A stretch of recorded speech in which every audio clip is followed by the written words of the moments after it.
Welcome students. આજે આપણે શીખીશું ફ્રેન્ચ નોટ. એને ગુજરાતીમાં તમે ગાંઠનો ટાંકો કહી શકો છો. એના માટે આવી રીતે સોય પહેલાં બહાર કાઢીશું, આપણે જ્યાં લેવો હોય ટાંકો ત્યાં, ને પછી આપણે એ જ જગ્યા પર નાનો એવો ટાંકો લઈશું, જ્યાંથી આપણે ટાંકો બહાર કાઢીએ છીએ ત્યાં છે આ રીતે. અને પછી સોય આવી રીતે રાખવાની છે ને એને આંટી વાળવાની છે. 1 2 3 આંટી મારશો એટલે નાની ગાંઠ બનશે. અને આવી રીતના એને પકડવાની છે અને ધીમે રહીને દોરો આવી રીતે ખેંચી લેવાનો છે. અને પછી સોય ત્યાં જ નીચે કાઢી લેવાની છે. દેખાય છે ગાંઠ જેવું? હવે આ ગાંઠ તમારે મોટી લેવી છે, અને ફ્રેન્ચ નોટ કહેવાય ઇંગ્લિશમાં. આ ગાંઠ તમારે મોટી લેવી છે તો જે આંટીની સંખ્યા છે એ વધારી દેવાની. ફરી એકવાર જોઈ લો, આ રીતે બહાર કાઢીશું, ત્યાં જ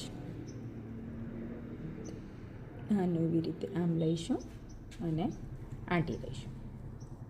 સોય જે છે એમાં આંટી લઈશું. આ સોય 1 લીધી, 2 3 ને 4, આપણે 4 જ લઈશું. જો આ નીકળી ગઈ બે આંટી તો આપણે શું કરીશું, આ હાથથી આમ પકડી રાખીશું આ રીતે, બરાબર, અને આંટી મારીશું.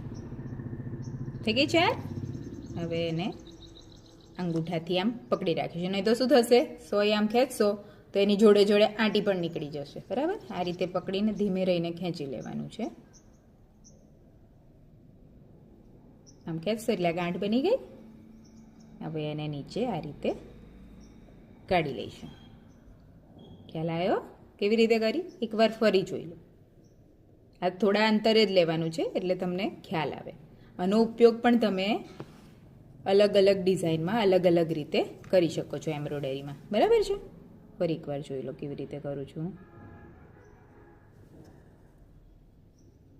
1 2 3 ને 4. 5 મારશું, આપણે 5 મારી. 5 મારશું તો શું થશે, થોડી મોટી બનશે ગાંઠ. બરાબર, આ રીતે ફિક્સ કરીને પકડી રાખીશું અને ધીમે રહીને ખેંચીશું. ગાંઠ બની ગઈ, ત્યાં જ નીચે ધીમે રહીને દોરો લઈ લઈશું સોય વડે. ગાંઠ બની ગઈ. દેખી, એક ખાલી આંટી વધારે લીધી તો થોડો મોટો બન્યો, પણ તમે 4નું લેશો એટલે પરફેક્ટ ગાંઠ